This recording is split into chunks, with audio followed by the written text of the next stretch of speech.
Yo, we are back. Let's get it. Touchdown, Raiders!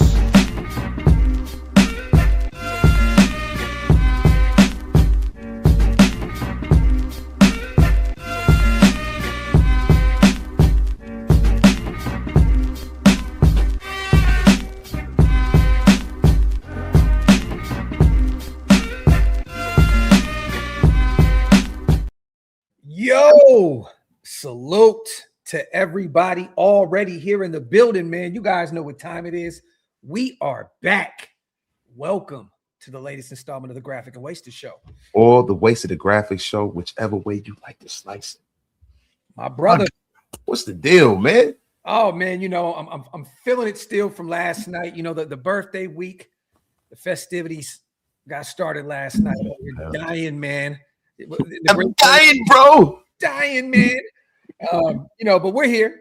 A few more hours until I turn 42. I want to say real quick, man. Salute to everybody who's been DMing me all the happy, early birthday stuff. I appreciate you guys so much. If you guys want to hang out with us tomorrow, I will be doing a birthday live tomorrow night, same time. So make sure you pull up. I'm here to Stu. My brother Waste is gonna pull up for a little bit. Try to get the guys in the building and hang out a little bit, man. But as always, brother, how you doing, man? Man, I'm feeling great, man. It's fresh out the shower. You know what I mean? Rough day. Yeah. Rough day. But look, it makes it better that we get to talk Raider football, man. I mean, There's a lot going on. There's a lot going on. And I don't think people really realize how significant today is for Raider Nation right now. Two big things. Two big, and that's what she said too. Bang zoom. But two huge revelations have happened out there today, man, that are going to affect our offseason big time. Yes, man. Salute real quick to my brother Jason, man, aka Demon King, gifting 5 OLV and Raider Nation Unlimited Wasted Talent memberships. Appreciate my brother, man. Love you, bro. Thank you so much. If you guys want to become a member and you missed out on those 10, hit the links. They're pinned up top. Again, they definitely help us keep the lights on over here at Shieldmore. Salute to my guy Ray Glide as well, man. What's up, fellas? Happy early B-Day, Graph. I appreciate you, my brother, so much. It's crazy. We're backstage and Waste says, man, you look really gray. Really gray. As this man has a full face of just wool. No, brother, I'm not talking about the facial hair. I'm talking about your aura looks great. You totally misunderstood that shit, bro. You look like your soul is left. You look like undercooked salmon.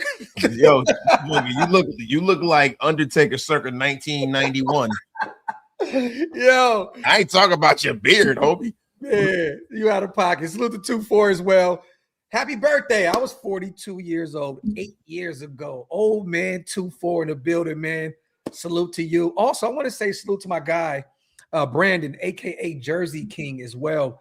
He just sent out another birthday package, man, of jerseys. I'm working on some stuff Wasted as well on your end of things. But, whatever. Man. But he's turning 50 on the 23rd, I believe. So I wanted to say happy early birthday to him as well. Happy early birthday to Hammer. In another week and a half, it's his birthday as well. So it's definitely Capricorn Aquarius season right now, man. We are here. I hate all of you. And listen, when it comes to my guy Jersey King, man, that is the selfie master. Oh yeah. This guy's always sending selfies. You have such a punchable face, and I appreciate every single post. Thank you. Salute to my guy, Deflategate. Happy early birthday, Graph. Many blessings this year. I appreciate you, brother, so much. King Wrecker, I appreciate you as well. He said the Graph looked like a Mexican Tomlin. Holy shit. Oh, wow. Well, you know what? We can start the show there, okay? I see a lot of people still thinking that there is a chance out there, a sliver of hope that potentially Mike Tomlin will coach the Raiders. Well, we put him on the thumbnail, you guys, for a reason. We're going to get this segment out of the way real quick. I know you talked about it last night on your show. And my apologies, you guys. We were supposed to run one last night. Wasted called me, and I was actually wasted. So, yeah, it's crazy. Actually, literally wasted. Yeah, you know what I mean? So, but you had a great show. But I know you talked about it. Let's start with your opinion on the whole Mike Tomlin situation, because it sounds like he's taking a year off, that he may already have a gig in terms of television. I know Adam Schefter and a few other people put it out there that he's taking a year off, and that you would still have to trade, because he's still under contract with Pittsburgh. He walked away. He wasn't fired. Yeah. Again, but what's your thought process on this whole thing? I mean, that's pretty much that in a nutshell. I mean, there's certain things that Mike Tomlin wants to do personally, right? And him not being a coach and working kind of like punching the clock for a TV show kind of allows him to do what he wants to do in his personal life with his daughter. I know his daughter's a Division I gymnast down at the University of Georgia. Yeah. He wants to see that through. I think she has a chance to go to the Olympics and stuff like that. And then also, like you said, you have to give the Pittsburgh Steelers some compensation. Yes. And the thing with that is that not only do you have to warm yourself up from an ideology standpoint of having a coach that has some gravitas, those guys don't just come here without having some kind of say. Yeah. They've spent 20 years not having a say. They're not going to go back into a situation like that. And then you got to give something up for them too. Yeah. I'm completely out on that. I don't want a coach who has any say. I want an organization that is controlled the traditional way. Yeah. GM, coach, so on and so forth. I don't think the Giants understand what they're getting themselves into. I really don't. And I know he left without signing on the dotted line. John Harbaugh, for those who are wondering who I'm talking about. Yeah, he just left Teterboro. I actually was just by Teterboro. Yeah. And it was a lot of traffic. I don't know if that was him, but it was he's on his way home to Baltimore, and apparently he's meeting with Tennessee, I believe, tomorrow. He wanted to be a man of his word. It sounds like the deal with the Giants is pretty much finished. They agreed to the money. They agreed to his terms. It looks like he's probably going to be getting paid $20+ million. So that was true, you guys. That was true. And why wouldn't he, right? I mean, Pete was getting paid. What would they say? 16 million. He was getting paid 16 million. Yeah. I mean, this guy should get paid 20 million. I mean, at least he's been somewhat successful in the last few years. Yeah. It's just, the New York Giants, if I'm being real, I think him having control is probably a good thing for them. It's a good thing for them. It's not a good thing for us. The Giants aren't as far gone as us. The Giants have had success in the recent past, and the Giants have a pretty stacked roster. If you have a competent guy there that can add to it and won't let his emotions get in the way, they can be competing for a division title very, very soon. And their division is weak too. Yeah, facts. He's beating up with Tennessee, and then I believe Atlanta, maybe the third one. So again, Harbaugh is being very, picky about who he's speaking to. I know that there was some preliminary talks with the Raiders, and what you guys, I don't think people realize what that means. Just some, hey, is there any interest there, or what do you guys have going on? So on and so forth. There's nothing there with John Harbaugh. I knew once he left, or once he was fired from Baltimore, that was not going to happen at all. It's time for us to go the young route here, Waste. It's time to go get one of these guys like Jesse Minter, we're going to talk about right now. He just came in for an interview today. Well, let me not say came in. I don't know if he was in the building or if it was through Zoom. I'm going to be honest with you guys. I've been in the bed damn near all day, but I know that he met with us today.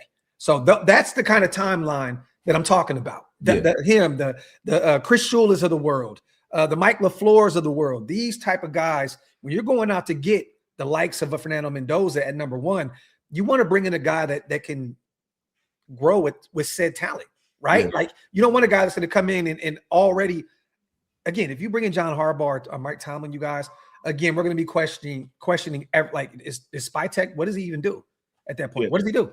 What does he do? Like, give the guy full reins to do what he needs to do with Tom's say in the mix, but give Spytek everything. Bro, listen, they're not, John Spytek's not going to go out there and do a job search for a guy who essentially is going to like cuck him out in a sense. Yeah, he's not doing that, bro. I know that's wild, right? But I'm just saying, like, hey, please come take my job from me right in my face. Nobody's going to do that shit. Yeah. Who the fuck's going to do that? That's the reason why he's in charge of the interviews. John Harbaugh called. He said, "Hey, John Harbaugh, fuck you. Go fuck your mother." Bow, hung up on him, and then he moved on. Listen, guys, this is Late Night Wasted. This is not Normal Wasted. This is not a family show, everybody. If your kids are up right now, tell them to cover their ears. Earmuffs. Thank you. Real quick, you guys, for those who are wondering as well, we've already had interviews with Kevin Stefanski. We've talked about that a ton. Matt Nagy as well. Davis Webb, who the more and more I'm starting to hear about some of these interviews that he did with Baltimore with us, starting to hear that, he is a young, bright mind, and that he definitely impressed a few of these organizations that he sat down with. So if he doesn't get a head coaching job this cycle, I'm expecting him to in the near future. A potential OC, that would be great. Yeah, I think that's the natural progression for him right now, because he's not, right? Yeah. I don't think you're going to take that ascension. Like, even with Sean McVay got fast-tracked to being an offensive coordinator. He wasn't an offensive coordinator that long, and then he became a head coach. But I think he has to at least call plays for a team exclusively to get that kind of a look. Vance Joseph, the DC for the Denver Broncos, has already interviewed with us. And for what I'm hearing, reports are coming out that Arizona is really high on him. There's a connection with him there, and that they potentially will bring him in. It looks like Arizona wants to stick with the whole defensive philosophy. And I get it. It makes sense, right? People don't realize, they think Josh Allen. They don't realize that Sean McDermott's a defensive-minded guy. Like, all these teams, man, you look at Denver, right? Vance Joseph, they're great because of their defense. Philadelphia, their defense has carried them into the postseason. I know they just lost, but again, Shanahan is both. Like, he's an offensive guy, but he also is a phenomenal defensive-minded guy. You look at all these teams right now, the Texans, who absolutely went out there and destroyed the Pittsburgh Steelers, defensive-minded team. So again, I'm not against bringing in a young, fresh, defensive-minded guy like a Shula, who is still one of my number one picks here, and then him bringing in potentially a Mike LaFleur as an OC, or even the what's his name, Nate Scangalese, whatever. I can't pronounce his name, bro. Yeah, right. I would love if we had a duo of Shula and him. That would be great. I'm gonna be real with you. If one of these guys out of this whole coaching carousel is going to get a job, it's going to be Shula. Yes, I think the Dolphins are going to hire him. It makes too much sense to happen. It makes too much sense not to happen, bro.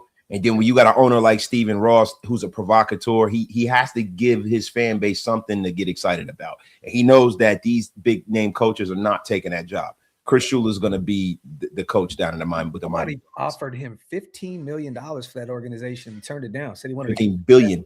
Would it be? That's what I said. 15 billion. I thought you said million. I'm about to say no, bro. Billion. So you got what you got to do is you have to pronunciate. It make you get ugly when you say billion. Hey, to be able to turn that kind of money down it's just nasty. Real quick, let's catch up with the chat, you guys. Salute the 510. There's a war going on outside. No man is safe from. His name is Mendoza.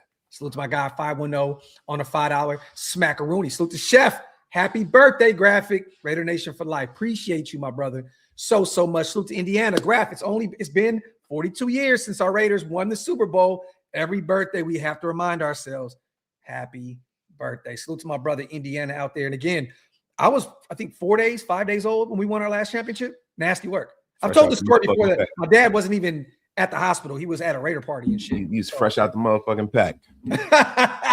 Fresh out the pack. Salute to my guy, Indiana, man. Salute to Chef again, gifting 5 OLV Raiders Network memberships. My brother, I appreciate you. Salute to all the new members here in the building. Again, if you guys want to become members, we both have them on our respective platforms. Hit the links pinned up top. Again, it helps us keep the lights on over here at Shieldmore. Chef, appreciate you, my brother. Primos, I'm seeing some fans still wanting to trade back with Moore going back to school. We're going to get there very, very soon. The number one pick is more valuable. If you're Spy Tech, are you considering trading back? No. There's no trade package out there that I'm willing to part ways with the number one pick. I'm sorry. I think, what is the most first round picks you can get? 4? I believe it's 4, right? It's 4. So the Jets can give you potentially 2 this year and then 2 next year and have 3 next year, right? In a deeper class. Again, we're not take the quarterback. Primos, like, honestly, man, like, and this may not be a popular take here, you guys. But again, I would rather take Mendoza. And if you want some more first round picks, move Max. I would rather have Mendoza in the building in part ways if this is something that Spy Tech and Max have had a conversation behind closed doors. If he wants to go to a contender right now and we're looking to add more firepower through the draft, I have no issue with that. But take Fernando Mendoza at 1. Primos, I don't care who offers what. There's no dream trade package for me. Don't play around. Just take the guy there at 1. Barring, God forbid, any major injury that happens in the national championship. I don't want to throw that into the universe, but it's football. It happens, right? Miami's defense is ferocious. But I'm saying, God forbid something happens to him there. There's nothing that I would take in order to move off that number 1 pick. I know that with Dante going back to school, it's easy to say, wow, that number 1 pick is even more attractive because the quarterback class has got a lot thinner. Stop playing Madden. Stop playing Madden, bro. I put a short out today how the Raiders have to take him. They're gonna lose this fan base if they don't. Yes, they literally lose this fan base. Did you see what Mendoza every interview? Tom Brady's my idol. He's my idol. His coach, he reminds me so much of Tom Brady. Bro, even beyond that though, when you talk about all of the markers and you know, salute to everybody in the chat. If you guys didn't check the short that I put out today, please go over there and go give it a like, give it a share, go give it a holler, go listen to it. Tom Brady pretty much outlined and described what he likes in quarterbacks. He talked about when he was coming out, guys that could throw the ball 70 yards from their knees. And I think that was a little jab at Jamarcus. You know what I'm saying? Of course. And he said so, right? And everything that he talks about, celebrating with your teammates, being prepared, you know, having that dog, being competitive, being able to bounce back from adversity. He said adversity is going to come, right? Yes. These are all of the things that I see in Fernando Mendoza. And this is the first time I've seen that in a quarterback that I know that Tom Brady would draft since Joe Burrow. Yes. This is the first time, bro, because a lot of these other guys, you know, he talked about, oh, yeah, he can run, he can do this. I think Brady, when he's picking a quarterback, he is looking for somewhat of himself in the archetype of whatever quarterback he takes. And when you see some of these other guys, like Caleb Williams, right? I don't see any Tom Brady in Caleb Williams, bro. No, not I see more Patrick Mahomes, right? Definitely. A lot of Patrick Mahomes, right? I see a lot of Mahomes influence. I think they're two of the same kind of guys. I don't think Mahomes really influenced him. I just think he was who he is. But, yo, Fernando Mendoza checks every freaking box when it comes from a leadership perspective to being a winner, to being everything, the prerequisite size. And so what? He has a B+ arm. Yeah, I don't care. I don't need, like, there have been so many guys that have come out like Joe Milton that could throw the ball through a city building, can't hit throw the ball a country mile. No one cares, bro. Can you complete it on a dime 20 yards down the field is the question. Yep, facts, man. Salute to Hug. Tomorrow marks 1 year in the gym. Love it, man. Made it 292 days, bro. Your 50th birthday can be your battle cry to better yourself. 2026, I will be a Shieldmore Swoger. 50 years old, don't mean shit. Get after it. Salute to my brother Hug on a $10 smack. Hey, Hug, I'm gonna punch you in the chest when I see you. Salute to the Flake Gate. Fernando Mendoza, this is hilarious. It's like a big girl. Never called generational, always slept on. But when you need her, she shows up and she delivers every time. That is hilarious. Salute to my guy, the Flake Gate. Hey, man, listen, man. Don't sleep on the big girls, man. Hey, don't man. Ain't nothing more official tissue than a big girl's loyalty to you, man. Listen, especially when you get one that's pretty too. Oh, pretty big. Oh, pretty big. Oh, man. Yo, that's like heaven, man. Yeah. That's like heaven, man. I had one of my early 20s, man. I had one of my early 20s, man. Salute to Brody on becoming a member as well. I don't know what channel, brother, but we just truly appreciate you. Again, if you guys want to become members like my guy Brody, hit the links pinned up top. We're going to get these supers in, you guys. We're going to get to the rest of the show.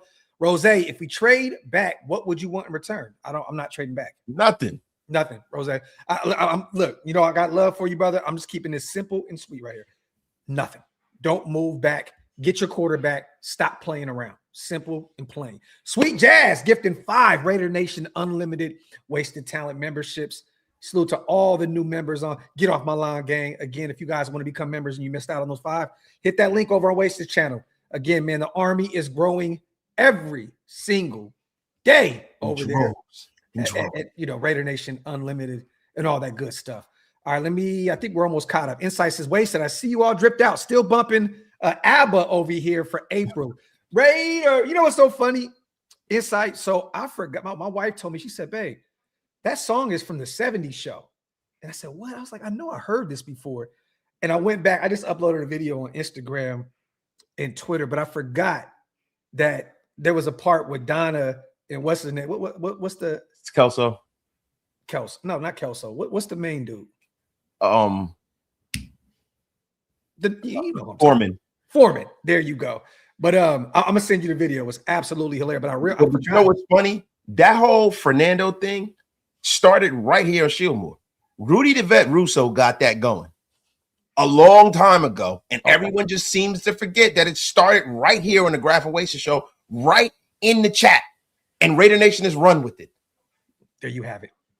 So to the 1,000+ people rocking with us. Get those likes up, you guys. Pay your bar tabs over at Oasis channel. Also hit that subscribe button if you guys are not subscribed yet. There was something in the air that night. The stars were bright. Fernando. Salute to my guy, DeMokes, in the building as well. But yes, you guys, today, big news out of Eugene. Again, we talked about this already, but we'll break it down a little bit more here. It looks as though Dante Moore has committed back to Oregon. He is not going to come out this draft. I believe, what was the number, Waste? I think that they said that he's passed up on the opportunity of $50 million guaranteed, right? Skipping this specific draft. Now, Tony Pauline put something out there. Did you see what he put on Twitter? Yeah, I saw a little bit of it. It was actually hilarious. He said that he spoke to his people and that the team that could potentially, let me read this real quick. I'll bring it up because I don't want to butcher what Tony Pauline said. But it to the effect of the Jets, I'm going to go back to school. I'm going to go back to school. This is what he said right here. Hold on. Members of Dante Moore's team tell me NFL destination was one of the several factors in his decision to stay at Oregon. So somebody comments and says, way to squirt more oil on us over here, Tony. You had it out for us, talking about the Jets, ever since Adam Gase was fired, right?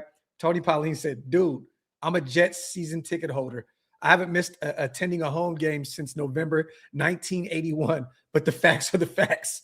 So it looks as though he looked at the Jets there at 2 and said, no, sir, bye. Yeah, but I think it's that. And I also think it's about not the money, but it's about having a good NFL career. Yes. Right. I think that he understands where he is, and he's honest and real with himself.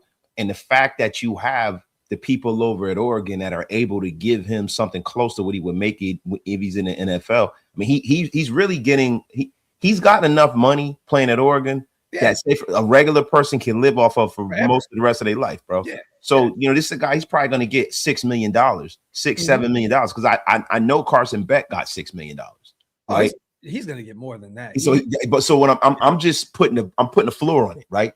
Start at Carson Beck and then go, right? Yeah. And then the cool thing is that he just saved Oregon from having to deal with the Dollar General version of Mahomes because he just went back into the transfer portal. So that's no, he didn't. No, he didn't. So I seen that. That was a false report. That's a false report. My God! Am I up here dropping false knowledge? It's good. No, really, he already knew that there was a chance that Dante Moore made. He said he was sit for a year, right? I don't believe him.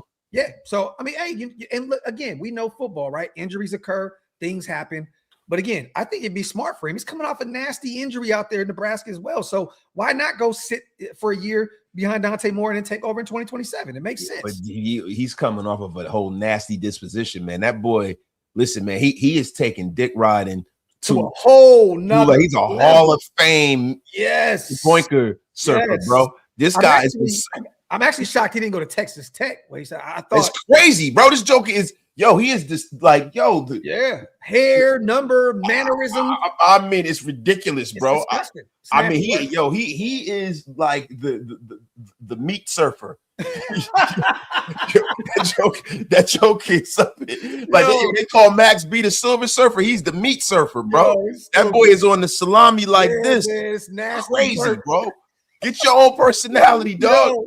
Salute to Jorge, man. My guy. I mean, real quick, salute to him as well. He hit me up in the DM on Instagram and told me that he just got he's working out for the WWE. He has a session on the way with them. And he's trying to get on with WWE. So that is so dope to see that, man. Salute to my guy. And again, man, good luck, brother, with your tryout. Analysts and Kurt, man, look at Kurt Banker. This dude, wasn't he a UDFA quarterback? That was I mean, that guy's a effing bum. Go ahead, let me see. Kurt, I want to look this up because I swear to God, bro, I looked this. I thought he was a UDFA and he had a terrible career in the NFL. Okay, let me see. He was in the NFL? Yeah, I'm looking right now because again, this dude apparently, he was undrafted, and then he went to the San Antonio Brahmas, bro, and couldn't do nothing over there. So Yeah, and then I guess he turned to media. Now he has a whole YouTube space. Bro, look at this guy. Don't he look like the guy that plays Matt Ryan in like a Lifetime movie or something like that? Yeah, bro. He looks like if he looks like Carson Beck, but Carson Beck look like he low key like kind of. Nah, he don't look like Carson Beck, bro. You know what this dude look like, bro? He looks like one of the people. Carson look like he missing a chromosome. Well, you know, I don't know. I mean, I know what this dude, right? This guy, look at this guy. Very Cro-Magnon-esque. Is that a fat Stu? It could be. That's a fat rookie Stu in Oakland. It could be, but to be honest with you, he looks like what Mini-Me would look like if he was fully grown. That is a Ben Roethlisberger.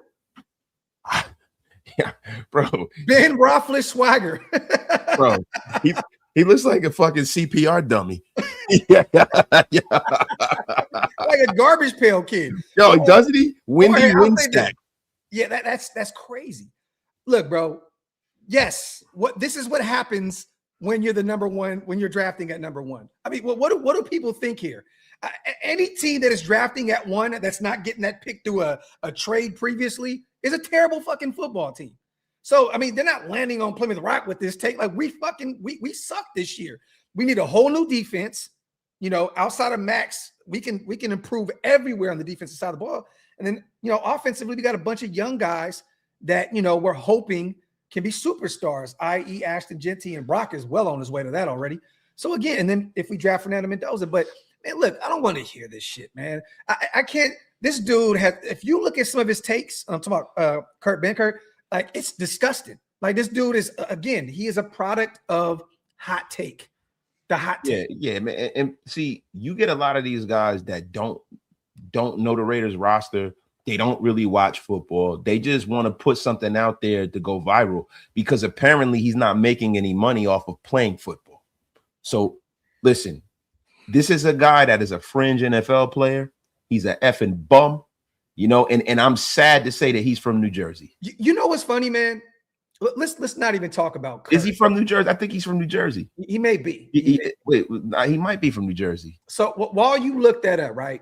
We're talking about a UDFA that couldn't even make it in the UFL. Let's talk about somebody that actually did some things at the NFL level. Did you get a chance to see what Lincoln Kennedy said about our potential number one pick, Fernando Mendoza? Yeah, I did. No, he's actually from Baltimore. Good. He ain't from Jersey. This is what he said. And this is Lincoln Kennedy, someone that was actually really, really good at his job. Here's where I am today. And I am solid on this side of the fence because I believe the Raiders need a quarterback. They need a franchise quarterback. And I believe that Mendoza is that guy. He said that on Locked On Raiders Squad show with Q and a shorty over there. I forgot her name. No disrespect. I'm not giving that up, the number one pick, because I've evaluated enough to say, you know what? Mendoza is right there with the first pick. I am taking him. I need to address this. I'm not saying we're not players away. I think we can all agree with that. We're still players away. And maybe you entertain the idea possibly of somebody coming to make an offer that you can't refuse. But right now, I'm sold on Mendoza. So don't mess this up, Raiders. And this draft isn't really good enough to try to get a Godfather kind of a deal. Yeah. This draft isn't good enough, right? Like before all of this stuff happened, it's like, oh, get LR late, be smart. Fuck that. Let me tell you something, man. The Raiders have always shied away from drafting quarterbacks early. Al Davis never really did it. And that's part and parcel of the reason why we get left behind. Yep. That's the reason why we have these bursts of success. Yep. The way you have sustained success is having a quarterback that you can lean on, bro. Yeah. Like Ben Roethlisberger. Yeah. He went to Super Bowl twice. He went 3 times. He won 2. Eli Manning won the ones that he played in, right? You know, he won 2, the ones he played in. You know, number one quarterbacks most of the time means that you're going to punch your card to go into the Super Bowl. Yeah. And the funny thing is, even like Matthew Stafford, he didn't get a chance to get it done in Detroit, but he got it done somewhere in Los Angeles. Number one picks go to the Super Bowl. Some of them don't win, but they go there. Yeah. Jim Plunkett, Matt Ryan was the number one. He wasn't the number one overall pick though, but he was a number one pick quarterback. In that year, didn't he go number one out of Boston College? I don't think so. Or was he a top 5? I think a defensive player. Was that the Mario Williams draft? No, right? I don't know. I think the list goes Matthew Stafford, right? I mean, Matthew Stafford. Joe Burrow has been to a Super Bowl. Yeah. Like, one of the only ones who hasn't is freaking Drew Bledsoe, #1 pick, been to a Super Bowl. Peyton Manning, number 2. He was number 2. Who won #1 that year? Mario Williams. I'm lying. He went number 3 overall in the first round in 2008. He was the second quarterback off the board. Who was the first quarterback off the board in 2008? I'm gonna look right now. Finish that sentiment, brother. But Jared Goff's been to a Super Bowl. Like when you're a #1 pick quarterback, you go to a Super Bowl. Yeah. Like you might not win it, but you go. And the thing is that the Raiders. This was the Jake Long and Chris Long back-to-back. Oh yeah, I remember that draft. Yeah, and then McFadden went right after Matt Ryan at 4.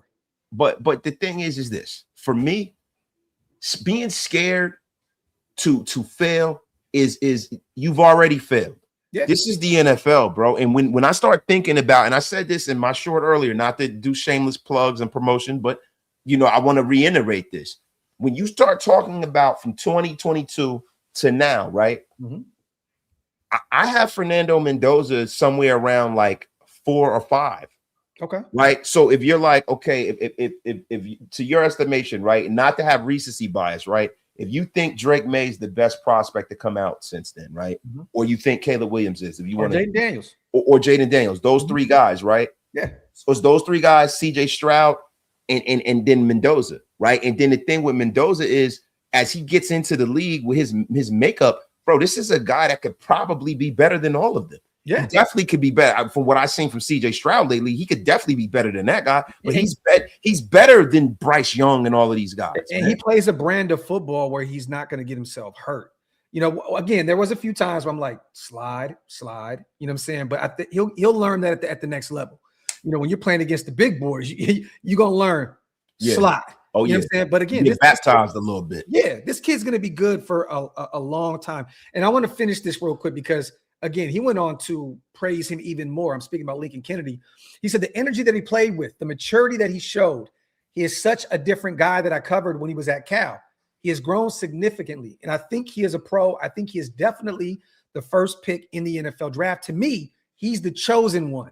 I mean, if there's anyone that's going to be take the Raiders somewhere great, I think he is there. He's the future. Besides, the Raiders need to address the problem. They put Band-Aids over the quarterback position for far too long since Derek Carr. They just have supplied Band-Aids. We can go over the long list of guys. I mean, we know. We don't have to, go over it again. But we were there. We've been there. We know. Yes. Yeah. So 510, man. Appreciate you, brother. Salute to Chance in the building as well. Gotta love some of our fans. Would rather trade back than get our future quarterback. No wonder Mark Davis never changed. Peeps just never questioned his motives. Salute to my guy Chance. Look, man, we cannot mess around this year. Again, you guys, I understand that this roster has a ton of holes. Did Chicago have a ton of holes in that roster when they drafted Caleb? Yeah, they did, right? They brought Caleb into a bad situation, and guess what happened? They went and got an O-line with Ben Johnson here in year 2, and now they're still fighting to reach a Super Bowl. Yeah. I mean, Jaden Daniels went to a terrible Commanders team that had holes all across that, that roster. I mean, we could look at Drake May. That was a 4-13 team just last year. They were top. They were same record as us. Yeah, you know what I mean. So again, you guys, let's not mess this up. Go get the guy, build around him, and let's keep this thing moving. Salute to Buck Nasty, one of the greatest names in YouTube history. Yes. Saw the short wasted. I agree with you on losing the fan base. A nation needs young fans, bandwagons, and a casual fan. Those breed the next generation to diehard fans like that. And Buck, you know what's so crazy? I put this on Twitter earlier. Wasted, like, you know how many Indiana Hoosier fans we're gonna have now because of him? You know how many fans are gonna follow the Raiders now because of this kid? Not even Indiana Hoosier fans, but people that are just fans of Fernando Mendoza. Yeah, like we're gonna get a ton of them. Like, people keep crying about home field advantage and shit. Well, guess what? Go draft a guy like Fernando Mendoza that provides hope, that provides optimism, and the fans will show up. Yeah. Yo, you're going to have so many number 15 jerseys in that stadium.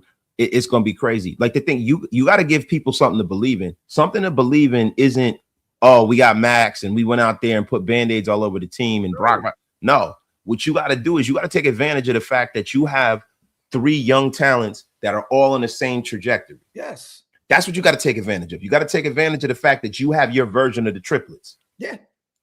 You got your running back, you got your tight end, you got your quarterback, you got 2 young wide receivers who can possibly be star players, but most likely they'll be, complementary pieces. And then it affords you the luxury to go out there the year after that and take the best wide receiver in the draft if you need to. Hey, look, man, next year's going to be fun because if we shit the bed and we're in the top 10 or even the top 5, there's so many QBs in next year's class. We might end up with Jeremiah Smith. We may have him on this roster. Honestly, right? Because of how many quarterbacks are coming out next year. Think about this. We could potentially get him somewhere if we shit the bed again. If we're a really bad football team like we were this last season, we can be in line to get Jeremiah Smith. And you got Genty, Smith, Brock, Fernando. That is a nucleus that you can build around. Yeah, and then you have the ancillary. Like, see, people don't understand that. I think people don't realize that building a football team is a very abstract concept. Yes. Right. It's like anything you do in life. There's layers to it. Right. Like John Spytek put us in a very good position last draft. Yep. Because what he did was, instead of doing what was popular, he did what was right. Agreed. He didn't go out there like, listen, would I have liked him to go get like Luther Burden or one of them guys? Yeah, right. Yeah. But at the end of the day, he went out there and he put some guys out there that at the end of the season, we saw hope, and not bullshit hope. Yeah. It's not like with Alex Leatherwood, where he played good for like a quarter and a half, and then we're like, oh, we got something, or maybe we got something. No, we see tangible evidence that Charles Grant and Caleb Rogers can fucking play. Jack Besh. We see tangible evidence that Jack Besh can play. Yeah. We see tangible evidence that, Jackson Powers Johnson, even though he didn't draft him, is a starting player in his league. Salute to Tom Telesco too. Salute to him. Yeah. Tommy T did us right too. Did you see what he said too the other day? I want to shed some light on him real fast, because he said that the Raiders they have resources.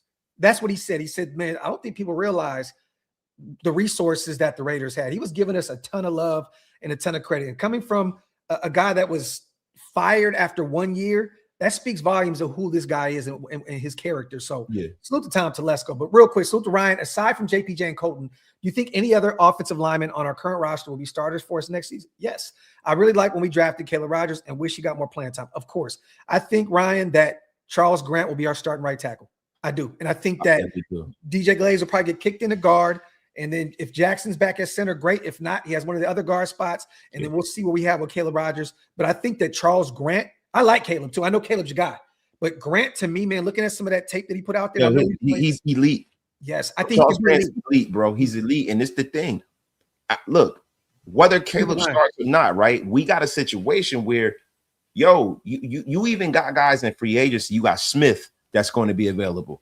Tyler Linderbaum. I don't know what the Ravens are going to do with him, but I don't think they have Pro Bowler now too. Wasted 3-time Pro Bowler. So I don't think that they have the first right of refusal with Tyler Linderbaum. Is he an unrestricted free agent coming up? He is unrestricted. Yes. So they denied his 5th-year option because they were trying to work the money out, right? And they were trying to work the bread out, and they were going to say they're going to double back and bring him back. But now we don't know how Tyler Linderbaum feels. He might see John Harbaugh out like, I don't want to be here no more. That guy drafted him. His loyalty may be towards him. His loyalty might be to his fucking wallet because he's a center. And this is the thing. It's the same thing with Rodney Hudson. Like, Huddy went where the money was. Yeah, we gave him the money. If John Spytek is divisional rival, divisional rival, addition by subtraction. But the thing is, when I look at John Spytek, right, this is a guy that's available. And if you sat there and you thought that Jackson Powers Johnson is a guard, you go get him. You can also go get Evan Neal, who's not going to be very pricey, who is a blue chip talent coming out, a top 10 pick, and you can develop him here. There's a lot of options for the Raiders, man. I don't think that the Raiders next year, I don't think the offensive line is going to be the problem at all, especially not having a jackwagon like fucking Brennan Carroll as the offensive line coach. And also, again, you guys, there's Rasheed Walker, the left tackle for Green Bay, right? There's Braden Smith. There's Tyler Linderbaum that we talked about that is going to be available here. Like, there's a ton of guys that are going to be available through free agency. I mean, the list goes on. I can go through a ton of these names, but again, we'll save that for a later day because we're going to have some free agency shows pulling up. But there's going to be a ton of options in free agency, so stay tuned. Again, that's why I keep doing these mock drafts and getting like a late round guard or something and building up the defense, because even Spytek kind of alluded to it in his presser, like, some vets in free agency. I forgot the exact words. I don't want to butcher what he said and say it. I don't know what he said verbatim, but expect us to go address the O-line in free agency. If Linderbaum is available, guess what? You kill two birds with one stone, because then you can keep Jackson at guard. You have Tyler Linderbaum, a 3-time Pro Bowler, and boom, you're set. And then you got Colton coming back. You can put Grant right there, insert him at right tackle, and then you can figure out that other guard spot with some guys you already have on the roster. Again, DJ Glaze can kick in, and we're going to have him on the show again here in a sec. I just spoke to him the other day, and then also Caleb Rogers again. And you can still bring in a guard if you want to do free agency as well. We have a Elijah Vera Tucker is going to be helping I mean, there were like I just said, Evan Neal is going to be available. You got a lot of guys that are going to be available. And then when you start talking about, helping his defense, you got guys like, Boye Mafe. Owe will be available. I mean, Tariq Woolen, Kobe Bryant. Yeah. He's been phenomenal since Mike McDonald moved him to a safety from the nickel spot. He has been great. Bro, I mean, you have so many guys. You got Javonte Williams. Yeah. That's a terrific change of pace back, right? Man, I mean, that's not on the defensive side, but to me, I think the things that the Raiders got to do is get a starting offensive lineman to put in the mix with the other two starters that they have. And I think that, look, they got to improve that linebacker room. Leo Chenal is going to be available. Yep, that's my guy. And that was your guy coming out of college, right? There are a lot of guys, man, that are available, and it's going to allow the Raiders to just really focus on BPA. And if you they had the pain points last year. I'm sorry, man. No, you're good, brother. But again, if you bring in Clint Kubiak as well from that situation in Seattle, a few of those players may want to go, play under their former OC. You know what I'm saying? Like Rashid Shaheed that came over from the Saints. He is a free agent. This guy is a former All-Pro in 2023 special teams. 2 Pro Bowls. This guy is probably the best, if not 1A, 1B returner in football. So there's a ton. I don't let people try to undersell you guys this free agency period. There's a ton of talent. Devin Lloyd. Yes. Devin Lloyd. That's that to me. Nakobe Dean, if he can stay healthy, he can be one of the better linebackers in football. I know that there's a big question marks around that. Yeah, bro. Again, look, Rasheed Walker. There's some guys out there like for me, it is Tyler Linderbaum, it is Devin Lloyd. And then we start there. Yeah. Salute to my guy JMC. If Sarada is available in the second round, would you do it? Look, if you feel that he could be potentially your number one, and Fernando again can use another. I mean, you don't really need another security blanket. You got Jensen, you got Brock, right? I'll say this, JMC. I like Elijah Sarada a lot. If he falls to the third, I'm taking him. I know some people think that he may be a first-round pick. I don't have that. I'm not putting that tag on him. He's not no first-round pick, bro. The dude is fucking slow as molasses. I'm going to say this. If he's available in the third, I would do it. I'm going defense in the second round. Simple and plain. Get Fernando Mendoza. In that second round, you look at a potential defensive end, or you look at a defensive tackle, a corner. I don't even care if you get a linebacker there. Go early because this is a great class. Get you some defense there in the second round. And in the third, you have a little flexibility, right? Because in the fourth, you got 3 picks. So if you want to just take the best player, you're like, what? Let me go get Elijah there in the third to reunite him with Fernando. Then it makes sense. But get me the best defender in the second round. I need, whether it's corner, DT, preferably an edge to pair with Max. To me, Surratt is not a good enough of a prospect to take in the third round. In the third, I think he's gonna be really good. Yeah, but I'm talking about for us, right? Positional value comes into play when you start talking about third round picks. Third round picks are high draft picks, bro. Like you got to get a starter to me from the third round, right? And I'm talking about a starter in a major position, not a position where you're gonna have a guy like Surratt come in and he's gonna have to platoon for playing time because he might come here, bro. And to me, I think he'd be an instant starter. I think he'd be an instant starter. I think Jack Best is better than him. Oh, I'm not saying that he's not. I think he's better than him, bro. Then you got guys like Tucker and stuff like that. So he might not be. And he might be a guy just like this year where you drafted 2 wide receivers. Like, if I'm being honest, you got $106 million. Go get at least 3 starters, right? You go out there, get Linderbaum. If you can get Devin Lloyd to want to play ball with you. And then go out there and go get Alex Pierce. Go get a starter, bro. Go get Alex Pierce. He to me, I'm not a big guy on going out there and getting wide receivers in free agency. That's the kind of free agent wide receiver that I would bring in. I would only bring him in wasted if they feel he could be a true number one. Look, you guys know I've been a major Alec Pierce fan since Cincinnati. since college. I was like big on bringing him in. Former Trey Tucker teammate, right? He had a big year with Indianapolis. But again, I don't know if he's a true number one. I don't want to pay a guy $20 million because that's the Jacoby Myers trope, there right? You go, right? But see, this is the difference. But he can't be that he can take the top off of the defense. Yes. And so for me, that role makes him more valuable because we got a bunch of guys that can do the underneath stuff. We got a Brock Bowers. You need one guy that can take that top off of the defense, and he doesn't necessarily have to be your best receiver. And that gives Dante a little bit more time to develop, right? It gives him a little bit more time to develop, and then we see what we have with him as well. Sky High, this is exactly where I was. Like, I was late to the party. You guys know. I've been on his trade back for picks for a while now. After seeing Mendoza torch 2 powerhouse programs, I'm sold. Look, I watched that. What was the game I watched first? The Ohio State game. And I'm like, okay, let me start doing more homework on this kid. Because I was like, I remember watching him at Cal. I'm a NorCal guy, so I always keep tabs on Cal, Stanford, and those teams back home. Sac State as well. But I was like, man, this kid is special. Then I watch him torch Alabama, watch him absolutely just destroy Oregon, 5 touchdowns in the year. I'm like, this dude, you just can't pass that up, Sky High. You can't, bro. And you guys know I've been big on the Mendoza train all season. And what I will tell you is this, right? 6'5" quarterbacks that are learned and like good as far as, reading coverages and things like that. They don't come along every free game. They don't. And the thing is, to me, his floor puts him, to me, the worst he can be in the National Football League is Kirk Cousins. If that's the worst you can be. Hey. You know what's crazy, man? The thing is, people just always want the shiny athletic toy because doesn't move around like Caleb Williams, or because he doesn't use his legs like Lamar Jackson, or because he's not Jackson Dart with his leg. But I don't give a shit about any of that, bro. Like, this kid is a great X's and O's dude. He knows how to diagnose defenses. The kid he loves football. He studies the game. Like, you can't teach that. This kid is going to have next level work ethic at the NFL level, and he's going to get a chance to sit with his idol in that building in Tom Brady and probably watch film and break down shit. Like, this is a great opportunity, you guys. I understand that we have been damaged fans for a long time.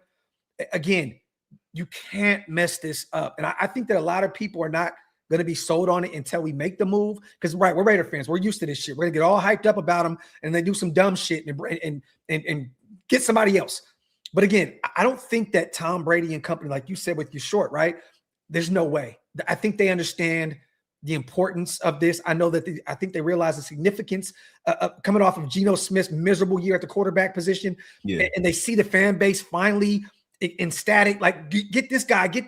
There's just no way. If they pass up on him, this organization's in trouble. And I really feel like Spytek and Brady was pretty much like put indoors to destroy this. Just we're already nothing right now, but like just Thanos, bro. like Tom Brady just boom, shit's done. Salute to Raider OG, man. Number 1 picks go to Super Bowls. But if you don't pick the correct offensive coach, that number 1 pick will be going to the Super Bowl with a different team. It's all about who's developing him so he won't be a bust. I mean, is that true? Who was the head coach for Atlanta? It was Dan Quinn, right? I know they had Shanahan, so I'm not, again, but they had a defensive-minded head coach out there. Look, it's all about OG being able to, if you get a defensive-minded head coach, just find you a phenomenal OC. I mean, we can go down a long list of guys who've been down this rodeo before. So again, I hear you, and it would be beautiful to bring in Clint Kubiak, and he's the guy. He ends up being the guy. I want to say this as well, OG. A lot of people saying that this, I seen even Tashawn Reed say, I can't believe that people are firing coaches or moving on from coaches with this bad cycle of coaches. How? Most of these guys have learned from the best of the best. A lot of these guys were developed by McVay, by Shanahan. They come from those trees. How the hell is this a bad cycle? Bro, it makes no sense to me. You know why? Because a lot of these writers, they don't want to go out and actually put a real opinion out there.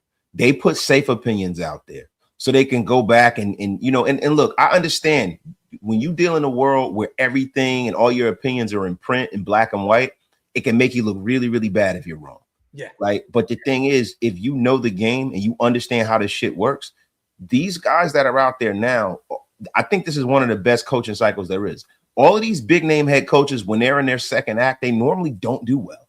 Yeah. Let's call a spade a spade. How many of these guys like Mike McCarthy and all these guys, the Mike McCarthy sweepstakes, these fucking guys don't do well when they go somewhere else. Yeah. Like the jury's still out on my man in Denver. The jury's out. But most of the time, it's rare that you get a situation where you get an Andy Reid who does better in the second act. Yeah. Facts. Salute to my guy Raider J. Matt LaFleur, still no deal. If they trade, won't be in the NFC. Would he automatically top our must-hire list? A second and a first in 2027, maybe more. No, I'm not trading anything. And I'm a Matt LaFleur fanatic. I think that he's great. And again, they have not agreed to a deal yet, and that will get done. He's saying everything right. Green Bay wants him back. I mean, you got Josh Jacobs saying that he, this, and then Devontae Adams. Aaron Rodgers. Did you see what he said about we live in a world now where people want to move on from Tomlin and LaFleur? Like, that's fucking crazy. When you have a coach like that out there, Jay, you don't allow that guy. To me, it was a pipe dream from day one, and I'm still going to talk about it until he does sign on the dotted line. But Green Bay would be foolish to move on from Matt LaFleur. It makes no sense. Yeah, to do what? Interview his brother? Yeah, right? Come on, and see, like, Kubiak, he's a guy, right? Yeah, Kubiak's a guy, but that's essentially the same kind of guy. And Kubiak, from what I'm hearing, there's a deal already in place with Atlanta. With who? With Kubiak. I don't know if that's true. Let me say this: he's high on their list. Again, there's some ties out there, Matt Ryan, and he's very familiar with that system, right? And it makes total sense. I don't know if anything's done yet. I'd seen that same report that you're talking about, though. I know exactly what you. I don't want to put water on it because I'm very high on him.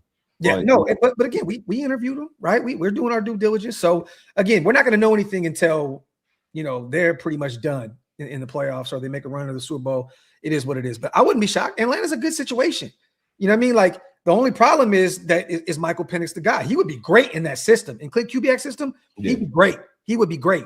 But again, they have a ton of talent out there. They're probably franchise tag Kyle Pitts because he had a really great year after being this so-called generational guy, and he's had some down seasons. They'll probably bring him back. They got Bijan. They have Drake London. That'd be a great situation for Clint Kubiak. So I could see that being a spot, but you never know. He may say, hey, give me to the Raiders. I'm high on Mendoza. I'm high on Genty. I'm high on Brock. Who isn't? So we'll see. Salute to Rube. Vera Tucker, I know he has injury history, but his upside is elite. This is facts. Anyone that watched him at USC knows how great this kid is. And even at the NFL level, before he started, sustaining these injuries, he was great. And he can be a vet to come and compete at a guard spot. Doesn't need to be a guaranteed starter. Well, this is the thing, Rube. He has to be. You're paying him starter money.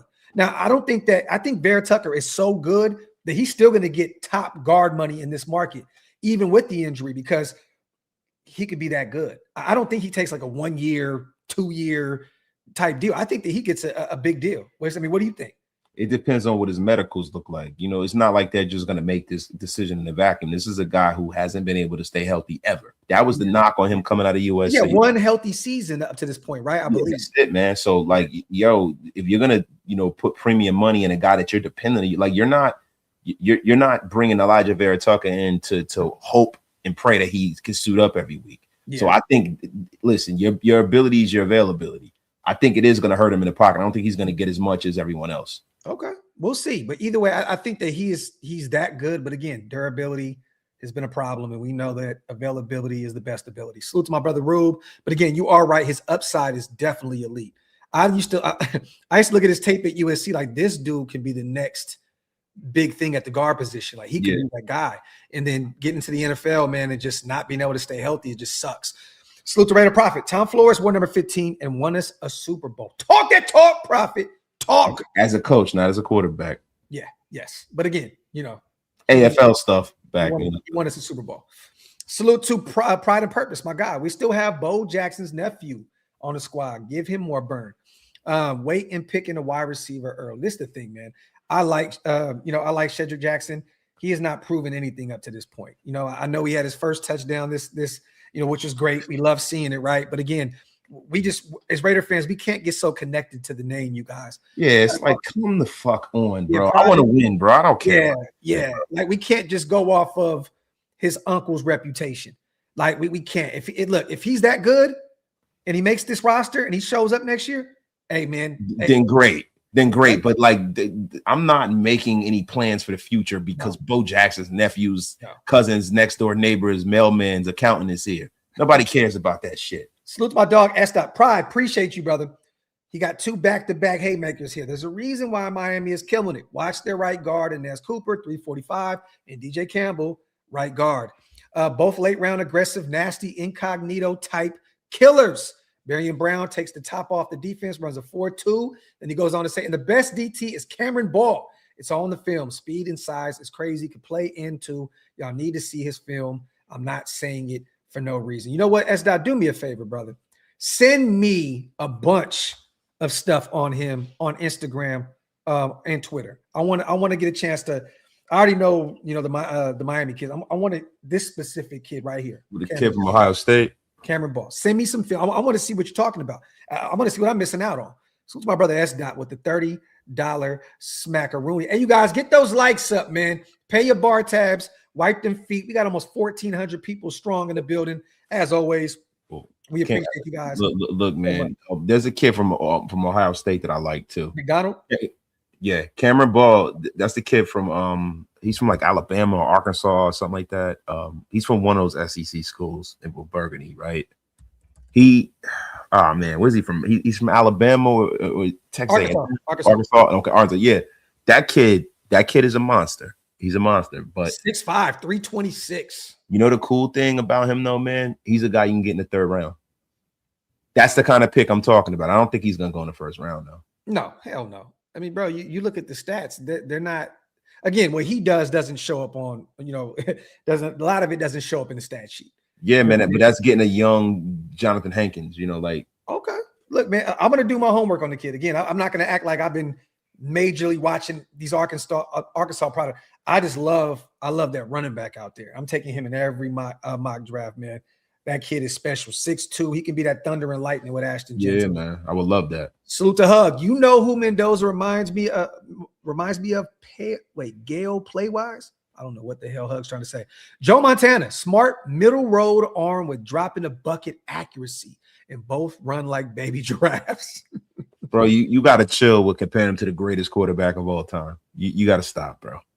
That's Joe Cool, man. Yeah, it's him and Brady right there, neck and neck, 1A, 1B. Man, Joe Cool. Look, let me tell you something, man. I give Brady, he the greatest too, but Joe Cool did it when people were trying to take your fucking head off. I love Joe because of Notre Dame, but then I hate him because of the Niners. So yeah, but Joe Cool, look, man, Joe Cool was doing that shit, bro. 4 Super Bowls when LT and them guys were able to just, like I don't know if Tom Brady. If they would have allowed him to get hit the way Joe got hit, if he would have made it. Yeah, you know what I'm saying?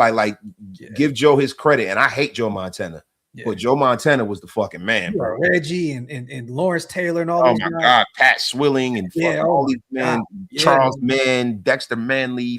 Yep. Salute to Sweet Jazz. Football intelligence plus emotional intelligence plus competitive intelligence equals Mendoza, #1 pick. Salute to Sweet Jazz. Salute to OG again. What I'm saying is if you just get a good OC and he turns the offense around, you'll be gone to get a head coaching job. But and it happens. And that's my ideology too. I want the offense and that coach to scheme connection to live with the head coach and the quarterback. Yeah. In perpetuity. That's the reason why Kansas City, whether it was Alex Smith or whether it's Patrick Mahomes, they're successful because Andy's there. Yeah. I want the next Andy Reid. Yeah. That's what I'm looking for. I say this, OG, right? Because I agree with you. But if you bring in the likes of a Chris Shula that learned everything under McVay, I really believe that he can still identify and locate those bright offensive-minded guys that come in to be the OCs. If you brought in, what I always butcher his name. Is it Nate Steelhouse or what? I don't know how to say his damn name, right? But a guy that learned under McVay. And let's just say that he becomes the next guy and he's gone in the next cycle. I feel like Chris Shula can identify the next guy. He literally learned under McVay. He's the only guy that was up under him. Like learned up under him. But bro, that's salute to OG. See, normally that doesn't happen. Like, look at what's happening in Detroit. Look at that. Like, that's a different team without Ben Johnson. They can try to make it about everything else. They can try to talk about how great Dan Campbell is, but the fact remains they were a game away from the Super Bowl with Ben Johnson, and without him, they didn't make the playoffs. Yeah, with the same roster. Yo, I ain't gonna lie, you guys. He said, "Talking." This shit got me lit right now. I'm very hungover, you guys, and this Vietnamese coffee got me talking twisted speed. Okay, so I'm gonna try and slow it down a little bit, but yeah, this shit got me cooked right now. Go ahead, Wes. My apologies, brother. No, I mean, look, we're just at a time where, for me, right, like we have to really consider the fact that the offensive play caller and the quarterback need to be married for the next 3 to 4 years. Like the one thing that Brady had early in his career was consistency. The one thing that Manning had was consistency with Tom Moore. He had that consistency. I want to see that. When you see great quarterbacks, in the infant stages of their career, they had consistency. Even with Derek, we had a problem once Musgrave left. It was the best thing for him.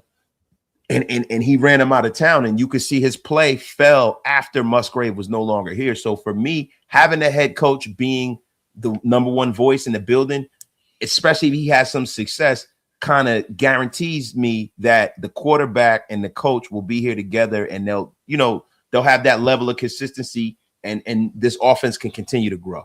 Todd High Stakes Downing. Salute to Ahmed. When the Raiders have needed a quarterback, they've been forced to take one. This is not a willing and dealing organization that trades up for quarterbacks or anyone. Salute to my guy Burton on the $5 smackaroonie. Appreciate you, brother. Salute to Pride and Purpose. I think starting Mendoza right away isn't good. I mean, and this is right in most cases. In most cases, you don't want to start a young quarterback, right? Tom said it. You got a chance to sit behind, Drew Bledsoe and learn. And again, we can go down a long list of Aaron Rodgers behind Brett Favre and then Jordan Love behind Aaron. I mean, we see it, right? Again, in a perfect world, yes. And Unleashed, that's what I'm talking about. Mike Washington is a monster out there in Arkansas. That is my running back in the late rounds to bring in to run behind Ashton Genty, for real. But yeah, I mean, in a perfect world, you go get a veteran quarterback, in free agency, and you allow him to sit a little bit. But I think that this kid may be prepared to go day one. Wait, I do too. And listen, there's been a lot of guys that have had success like that as well, right? Yeah. The thing is, by week 4, Jaden Daniels. By week 4, you should probably see Fernando Mendoza. Yes. So look, man, I don't think he's going to sit the whole year. The only reason why Wasted hates Joe Montana is because someone was tearing his ass up in Tecmo Bowl all the time. Oh, nobody's ever torn this ass up. S. Dot, you'll be chasing bastard you. S. Dot, the only person that was smoking shit in Tecmo Bowl was Bo High Stakes Jackson, baby. Well, no, not really. Barry too. Nah, it was Walter Payton. Oh, Walter was the original. It was Walter Payton and Bo were like ridiculous. Yeah. Salute to OG. Look at Philly. Now I hear you, brother. I hear you, and I definitely understand where you're coming from. Again, one of the major reasons why Philly won is because of their former OC. He was the one that was able to bring all that out of that offense. He went down to New Orleans. They had somewhat success this year with Tyler Shuck out there, and they're going to continue to grow in New Orleans. They're going to put together a nice program down there. Mm-hmm. And today, Philly, what happens? They fire their OC. Yeah. So I hear you. I hear you, OG. Look, in a perfect world, we can go get the offensive-minded guy, but look at the long list of these candidates. There's not too many offensive-minded guys out there. There's Mike LaFleur. There's Clint Kubiak. I mean, who else? Who else is out there? I'm looking right now. We brought in Kevin Stefanski. If you guys want to go that route, 2-time coach of the year. But Davis Webb, that is an interesting name. But again, I'm with you, Wasted. I think that he should be an OC first. So for me, Kingsbury. I mean, so if we miss out on Kubiak, go get Salah. Bring him in and go get Davis Webb and make him your offensive coordinator, or possibly see if Mike McDaniels wants to team up with his guy and come on over here with Mike McDaniels. There's not a lot of offensive-minded guys available. You got honestly, you look at Kevin Stefanski, Matt Nagy, who's terrible, Kubiak. We already talked about him. Davis Webb, and what else? I mean, there's Cliff Kingsbury and there's Mike LaFleur. Other than that, it's all defensive-minded guys that are available. It's Brian Flores, Anthony Weaver. Jim Shorts, potentially. We don't want no Greg Roman over here. No, Jesse Minter, Vance Joseph, right? Most of these guys, Ajiro Avero, the guy that we just, we brought a former Raider, actually, the DC for the Panthers. Again, there's not a lot of names out there. So I hear what you guys are saying, but again, show me some names then. I mean, Todd Monken, you know what I mean? Did Baltimore fire him? And you don't want him. He's an old guy. So he's gonna follow Harbaugh. He'll probably end up calling the plays for Jackson Dart. That's the reason why Harbaugh is no longer in Baltimore. It sounds like he was not willing to part ways with Todd Monken. So I'm assuming that he's gonna follow him to New York, which makes total sense. And I think that he would work wonders with Jackson Dart in year one. Let's not forget what that offense looked like last year in Baltimore. It was phenomenal. Lamar wasn't staying in the pocket more. Like, he really turned him into a successful pocket passer. You know what I mean? Because he understood that as you age, you can't continue to just play off your athleticism. You gotta do things differently. So I think that he's gonna end up in New York with him. If we get Kubiak as head coach, are y'all no, I'm not keeping PG at all. I'm not. No, PG, everybody's walking the plank. All these guys, every single one of them. That's been the biggest problem with the Raiders. There's a situation where you got guys married to people that they don't even know. That's not how a coaching staff could be successful, bro. You got to have everybody on the same sheet of music from top to bottom, right? So you got to agree on a coach, and he has to agree on his staff, and you got to hold him accountable for his staff. That's how shit works. You don't have the coach telling you what to do, and you telling the coach who to have on his staff and working with guys whose ideology doesn't align with his. To me, that's just a failed, stupid metric. It's dumb. Also, I'm seeing a few people also mention, where's it at? I wanted to bring that up. McDaniel's available, right? He's taking head coaching interviews. He's taking OC interviews. Philly is interested in him right now. I believe he's about to interview with Detroit for the OC position. Again, I don't know if he comes over here to be the OC. If the Raiders offered him the head coach position, he'd probably go over and take that. But I don't think that he'd be an OC for us. I think he would want to land with a team like Philly or Detroit that are ready to go now, so we could potentially get a head coaching job again for the second time. You get what I'm saying? But I was right. If I wanted to take another bite at the apple to be a head coach, right? But you also, if you're going to work under somebody, right, that relationship has to matter too, right? So it has to be somebody that you have some familiarity with, somebody who you believe in, and getting a quarterback that you believe in. So the thing with a guy like McDaniels, right? Like I said, with that connection with him and Salah, that's tangible. To me, that's tangible, bro. That's a tangible relationship. Definitely. Again, you guys, for those who are wondering about who's going to be our next head coach, I don't think this is going to be done anytime soon. I think the Giants are the only team right now that has already, finished the Rooney Rule and all this stuff. I think they're the only team in football right now that can actually name their head coach. So we still have to go through some processes here. Again, there's no rush. A lot of these names are still available, and some of these other guys that are playing in the playoffs right now, the Chris Schullers, the LaFleurs, and the Kubiaks of the world, Robert Salah as well. It's going to take some time. So no rush here. Again, but we have talked to pretty much most of these. I mean, like I said, Kevin Stefanski, Matt Nagy, Davis Webb, Vance Joseph, Clint Kubiak, and today, Jesse Minter. Now, I have no idea how that went. I'm hoping that, he potentially killed his interview. I like Jesse Minter, and I think that he could be potentially a great head coach. I just don't know if he's ready to go just yet. I think that Baltimore would be a great place for him, or like one of those like defensive identity kind of spots. Like B-Moore would be great. Like, I think that would be a great place for him. Cleveland would be a great place. Number one, like one of the top 3 defenses in football. That would be an interesting job for him. But I don't know. I don't know how that would fit with the Raiders. That's not what we need here, right? Like, when you talk about like Bisciotti, he's the kind of guy that will bring in a young head coach. Because he said the other day, I'm trying to find Steelers too. Yep, Steelers. And I think that they requested an interview for Minter as well. That'd be great. They're trying to find the next Mike Tomlin and the next John Harbaugh, right? And they're stable enough of an organization to be able to withstand having a young head coach. Bringing a young head coach into a really bad situation is not ideal. It's better for them to go to situations like this because their growing pains, you have a better roster to kind of get through that. Yeah. It's not done just yet. I see Pride and Purposes. We did the Rooney Rule too. We did not. We only have one minority candidate that came into the building. You have to have 2 external minority candidates in order to fulfill the Rooney Rule. So Pride and Purpose, we have not done that yet. We did Vance Joseph and whom else? You know what? No, we did. We had to. We brought in the DC from Carolina, right? Yeah. I don't know if that interview is done yet, though. I don't know. I could be. I could have. I don't know. Is that interview done? I don't know if virtual interviews. No, that counts. That counts. Yeah. So yeah, it's done then. Okay. I don't know though. I didn't hear anything about that though. So tell me how we got a Raider that the year we got the #1 pick in a coaching search. There's 9 damn teams in the mix, bro. We can't catch a single break. It's comical at this point.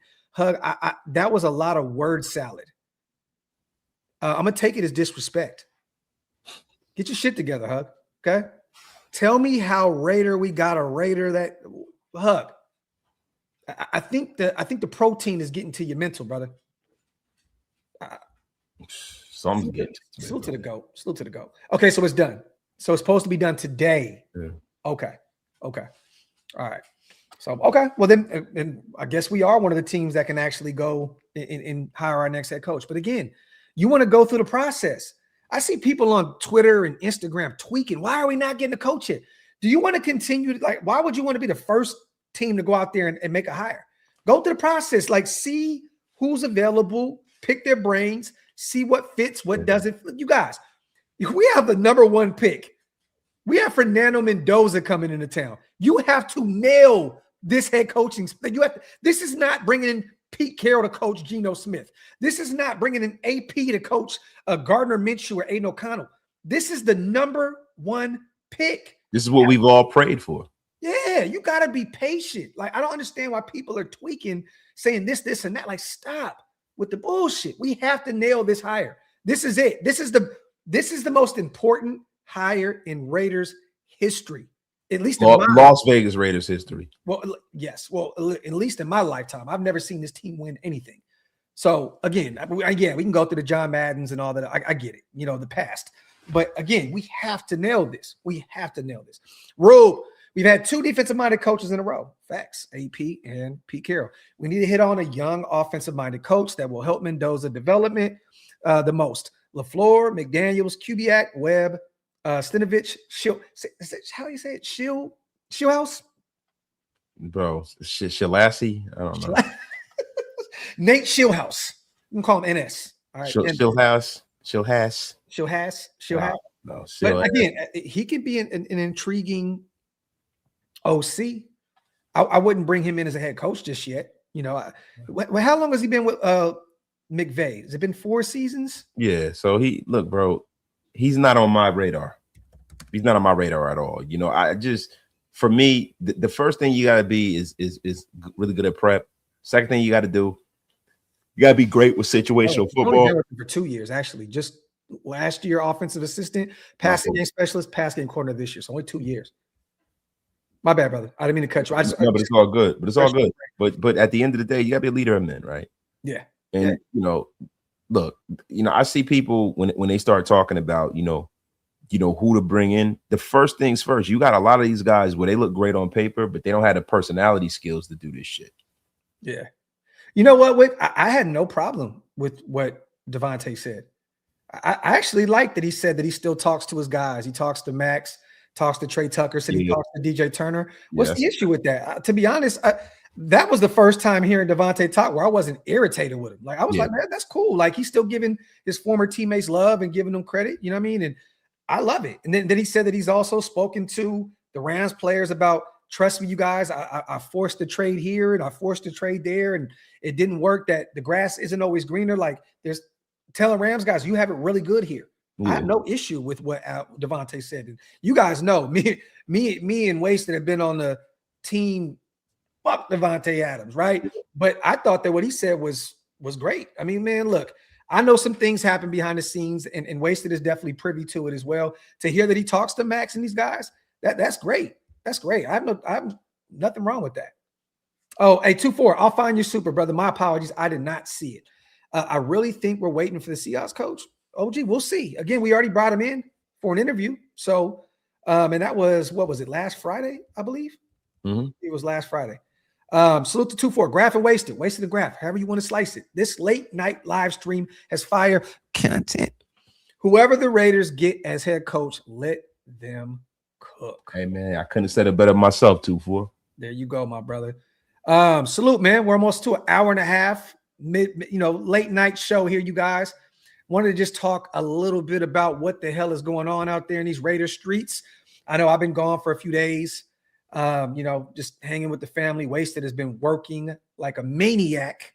So expect these shows with us to be late night, moving forward a little bit. I do a few coffee and convos here and there as well. But tomorrow, the birthday live. Make sure you guys pull up tomorrow night. I'm gonna, like I said, I'm gonna send the bat signal to all the guys to come kick it, and hopefully we can hang out for my birthday tomorrow a little bit. Would love to have Shieldmore in the building. I'm gonna send it to Andy as well. Hopefully he pulls up, and we can have a little Shieldmore reunited, and it feels so good. You know what I mean? So salute to Darth. 41 months. That is so dope, my brother. Thank you, man. Appreciate you, brother. Other than that, man, we talked about the head coaches. We talked about, Jesse Minter coming into the building today. We talked about, well, if not the building, through Zoom, however the hell they do it. We spoke about Mike Tomlin, you guys. That is not going to happen at all. Spoke about Dante Moore going back to Oregon and how that affects the Raiders. Yes, that number one pick, you guys, definitely. That much more valuable. And maybe there will be a team that, says, hey, take a superstar off our roster right now and 4 first-round picks, and maybe Tom Brady and company sit back and say, "Damn, maybe they think about it." All I'm gonna say is this: it is very, very, very, very critical to get this right. And if you have the option or the chance to get this kid, I'm excited to watch this Miami game. And to be honest, I don't really care what happens, even if they lose. I see a lot of people as well saying, "Well, if he lose, what if he wants to run it back?" You guys. His brother is waiting in the wings, and they just brought in Josh Hoover as well. The kid from TCU signed him through the portal. The kid is coming off of a undefeated season and a Heisman.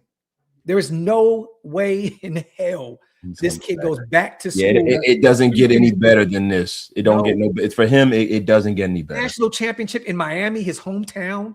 I mean, bro, like, this kid is literally living the dream right now. You know what I mean? And hug. I'm definitely on my auctioneer. I'm telling you, man, this coffee got me fucked up. So the rule, Raiders haven't been able to get a stable head coach in I don't know how long. If we get a DC, I got to trust he gets multiple OCs correct while Mendoza's on a rookie contract. Last thing I want is a Jack Del Rio in Card 2.0 and Wasted just talked about that. Facts. Salute to my guy, Rube. Appreciate you, brother. He said, got 10, give me 15, yada, I hate you, Hug. I hate you, brother. And real quick, Victor says, I like Mike LaFleur. He has a great resume and background. He has had to earn it and cut his teeth. And people just keep going back to the fact of him failing as an OC with the Jets. And again, man, some of these greatest coaches, some of the greatest coaches in the world, the Belichicks, the Pete Carrolls, these guys have failed before as well. But everybody fails with an organization when you got the owner thinking he knows ball and he really doesn't. Yes. When you got Woody Johnson trying to tell you what to do, it's like acting like he's Al Davis. Yeah. Look, man, the Jets are a situation that is not going to be fixed, unfortunately, until ownership gets out of the way. Yeah. So, I take anybody who has a failure with the Jets with a grain of salt. I love right now that we started this show at the exact time the Kings and Knicks are playing right now. Sacramento versus New York right now. You love to see it. I want to see something real quick. We'll see the score. Yeah, let's see the score, bro. My Kings suck, and you know what I mean. But yeah, that's what I'm saying. Yeah, we got playoff aspiration. Y'all are bums, man. I don't want. No, well, look, we won 2 games in a row. Beat the Lakers. Beat Houston.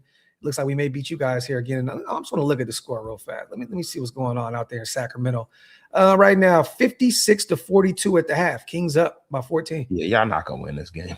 We're not? No. All right. Expect a text in the middle. Yeah, if you get listen, bro. Okay, you get a win in the regular season. Whoop the goddamn do. But y'all ain't gonna win. This we're only like 70 games Everybody makes a run in the NBA. Out of the play-in, bro. Like, that's it. You know what I mean? So everybody makes a run, bro. We'll be all right. Salute to Bob. Raiders commitment to excellence. Salute to my guy in the building. Man, appreciate you, brother. Anything on the way out?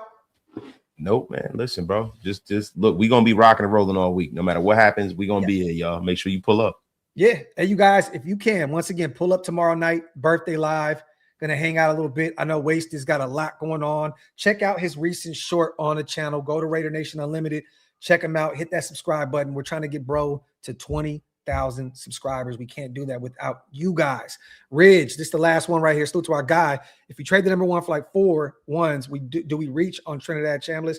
I'm not a prisoner of the moment. Again, Ridge, I think he could be a good potential good professional, at the next level, but I'm not sold on Chambliss like most people. I'm just not. Bro, the guy has a good game or two, and then everybody's going crazy. Look, he's an undersized quarterback that was playing, he was playing, out of the Power 5, and was like a Division II guy. Like, you know what I mean? Like, they're just a guy that's in a great system.